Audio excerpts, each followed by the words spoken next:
Hello and welcome to the Sephirah Center of Shamanism. My name is Luke, experienced practitioner and mentor of both shamanism and the occult.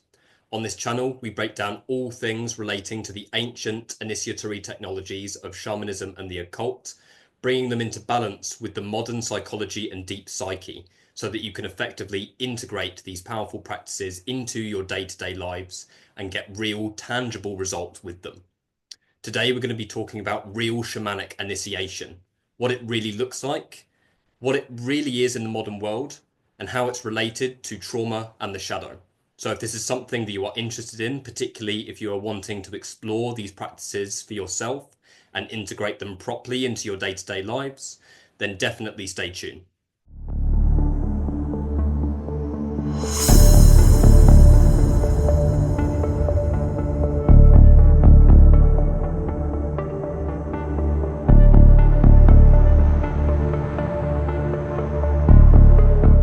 Okay, shamanic initiation. So this is a subject which is extremely controversial. Okay, I will start by saying that there are so many ways that you can train and initiate into these practices. There are countless traditions, countless indigenous communities. So if anybody tries to say that you need to be doing it this way or you need to be doing it that way, then, I would ignore that in that respect. Yeah, this is a very personal practice, very personal exploration of yourself. Okay, so it's important that you take the route that really resonates the most with you. Okay, what I will say is that I myself have explored a number of different shamanic traditions, a number of different occult traditions, and I'm still exploring them to this day, and I will probably never stop exploring them. Okay, you will never reach the end of your initiatory process. Yeah, this is the whole point of soul evolution. Okay, so if you're seeking an endpoint, I would say that shamanism is probably the wrong thing to choose in that respect. Yeah. What will happen when you embark on real shamanic initiation is that you will receive several rites of passage, whether it's from a mentor or a shaman, no matter where you are or no matter where you are training in that respect. Yeah, you will receive these rites of passage. You will learn how to carry out specific practices, how to work within sacred space. All of that is relating to shamanic initiation. However, what really happens after that is what really defines your path in that respect. Okay. What really happens after you have received your training, after you have received your rites of passage, that's what is really going to define your next phase. Okay. So, what is shamanism before I go into that? Shamanism is an ancient practice. It's not just one thing. Okay. A shaman is somebody who mediates between the worlds. Okay. They are here grounded within the physical, tangible reality, whilst also being the mediator between the worlds. Yeah. So, in other words, they shift in and out of perceptual states in order to exchange insight and healing between the spirit world and the physical, tangible reality. A shaman is somebody who can be seen as somebody who is in service to both the spirit world and the physical plane. Okay, it's very much a process of reciprocity. Yeah, we are treating the spirit world as our equal in that respect. Yeah, we're not worshipping in that respect. We're not seeing the spirit world necessarily as something that is outside of ourselves. Okay, so shamanism is a process. Yeah, it's a process of weakening the veil. Yeah, between the physical world and the spirit world, so that you can start to perceive both. Yeah, and exchange knowledge and insight between them. Yeah, so in terms of doing this, again, many, many different practices. Yeah, so a lot of ancient indigenous traditions will be very much tailored to their local land. Yeah, so I'll give you an example. So the Q'ero, relatively well known nowadays, the Q'ero, the descendants of the Incas, the medicine peoples of the high Andes of Cusco, the medicine teachings that they will be working with are highly tailored to their land. Yeah, so they are very much focused on working with their spirits, their nature spirits, their apus, meaning mountain spirits. Yeah, their nature spirits that are specific to their land. Whereas, say, the Shipibo in the Amazonian rainforest will basically be working with their individual plant spirits, so working with the different the different plants of the Amazon rainforest.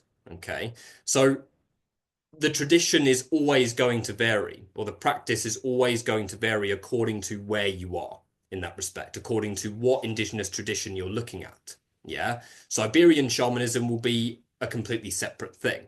Yeah. African shamanism will be a completely separate thing. Yeah. But what they have in common is the mediating between the worlds, serving the spirit world and serving your community. Okay. So what we really have to ask ourselves about shamanism, yeah, about these ancient traditions, okay, is how do they fit into the modern world? So, put it this way, we take the role of an indigenous shaman, take it out of their indigenous community and place this role into the modern world with modern problems, say Western society with Western problems. It's not going to be the same. Yeah, it's going to be different. Yeah, first of all, they're going to be working with different levels of generational trauma.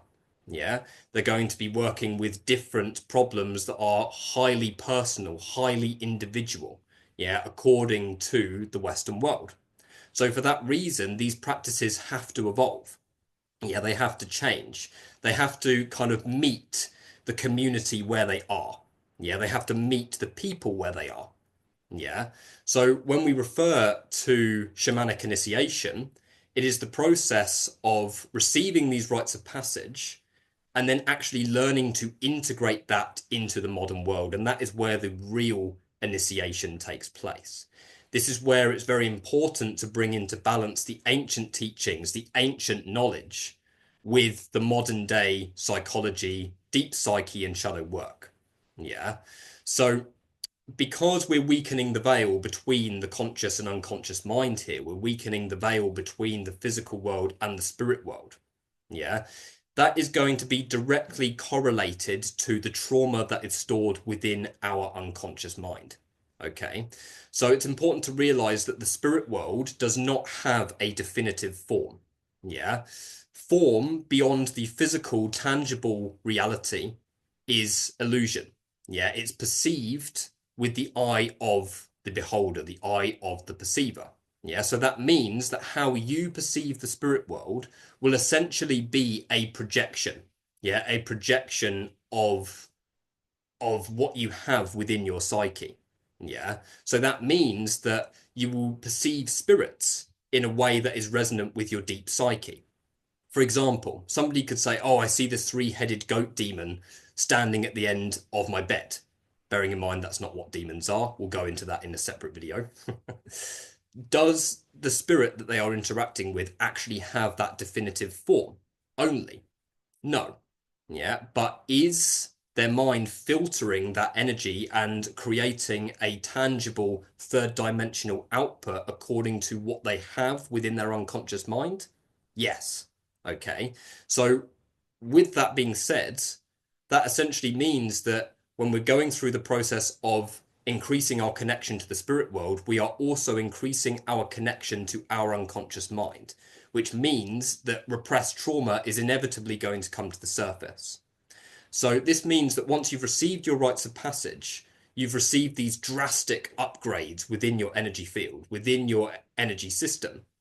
And that means that when you go back into the modern world, say into Western society, then you are then going to have to integrate those teachings. You're going to have to integrate those shifts in energy that you have undergone through those rites of passage.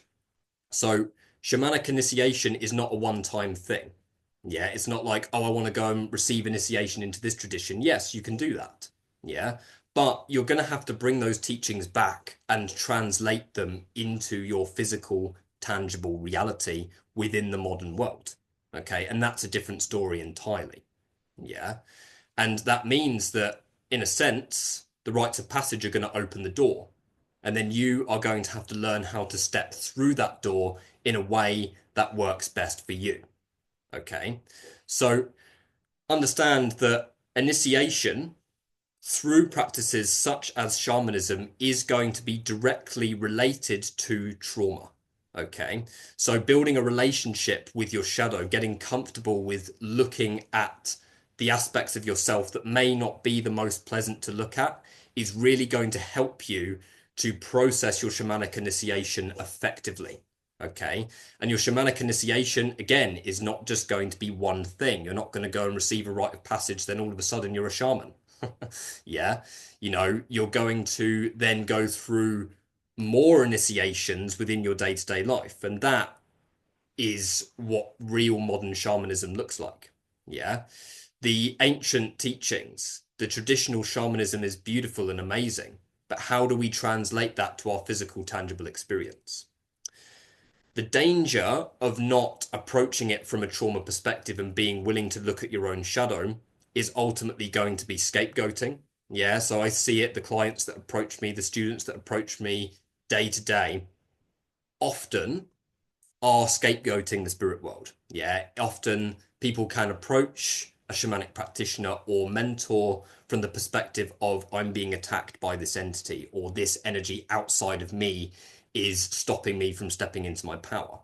So if like attracts like, yeah, how is that mirroring what is going on within the psyche? How does that spirit that is effectively stopping this, apparently rather, stopping this person from stepping into their power, how does that translate to the repressed trauma? Yeah. When have you been restricted? Yeah. When have you been made to feel like you can't move forward? Yeah. So all of this is directly related to how you perceive the spirit world. Yeah. So your own dialogue, your own internal dialogue, your relationship to your shadow is going to be directly correlated to your relationship to the spirit world. Okay. So when you're approaching shamanic initiation, yeah, be willing to look into yourself. Yeah. There is really no such thing as working with any kind of spirit that is outside of you. Don't get me wrong, the spirit world and all of these things, they have their own consciousness. Yeah, I'm not saying, oh yeah, it's all within the self. Yeah, but it's a mirror. Yeah, so if you interact with a spirit and it's sharing a dialogue with you, you are sharing a dialogue with a portion of yourself, an aspect of yourself. Yeah, the shadow interacts with you via what you perceive outside of you, and it's the ego that is going to try and separate you from that. Yeah. In the ego's eyes, it's easier to seek a scapegoat than to take responsibility for it yourself. Okay. So when you're going through the process of shamanic initiation, you need to be willing to look into your shadow. Okay. This will prevent any of the dangers, such as psychosis, such as scapegoating, such as continuous placing power within things that reside outside of you. It will stop these potential dangers or potential pitfalls of shamanic initiation from really unfolding within your reality. Okay. So the conclusion is, yeah, shamanic initiation is a process which is continuous. Yeah, it's not like all of a sudden you become a shaman. Yeah, it's very easy to attach to these roles. Yeah, it's very easy to attach to the role of the healer or the role of the shaman. Yeah, but in reality, you're constantly going to be shifting, constantly going to be growing. Shamanism is about shifting yourself back into the natural flow of nature. What does nature do? It creates, it experiences itself, it dies, and it integrates. Yeah, that is literally what happens in the cosmos. It's the cycle of life and death. Yeah, so realistically, that is a continuous process. It's not like, oh, once we get here, then that's it. Yeah, because as soon as you think that you understand your path completely, then you're going to be taken on a deeper process to make you realize that it is a continuous process. Yeah. So no matter how much shamanic knowledge you have gained, no matter how many traditions you have studied in, no matter how many practices you have under your belt, no matter how many strings you have to your bow, your soul is still going to be growing, as that's what it's here to do. Yeah, it's here to evolve. Yeah, that means that you have to go through those processes of shamanic death, energetic death, to clear space for the new. Yeah, so you will receive a rite of passage. You may even attend a shamanic practitioner course that is going to open you up to the spirit world. But then you have to learn how to integrate that into your day-to-day life. And what really is the key to helping you do that effectively is effective shadow integration and trauma work, as this is the real way to build your connection both with yourself and then with the world around you, the spirit world. Okay. So I think that's everything that I was meaning to cover in this video. Okay. So with shamanic initiation, many different ways that you can take, many different routes that you can take. Okay. I myself offer various different processes for taking you through the process of initiation that is designed specifically with a trauma lens and the lens of shadow work. I will leave the links to those in the description. Okay. Thank you for watching, guys. If this video, if this content was helpful to you, then I'd really appreciate a subscribe. I'd really appreciate a like, as that will let me know that this information is really hitting home. So thank you, guys. Have a wonderful day, and I'll see you soon.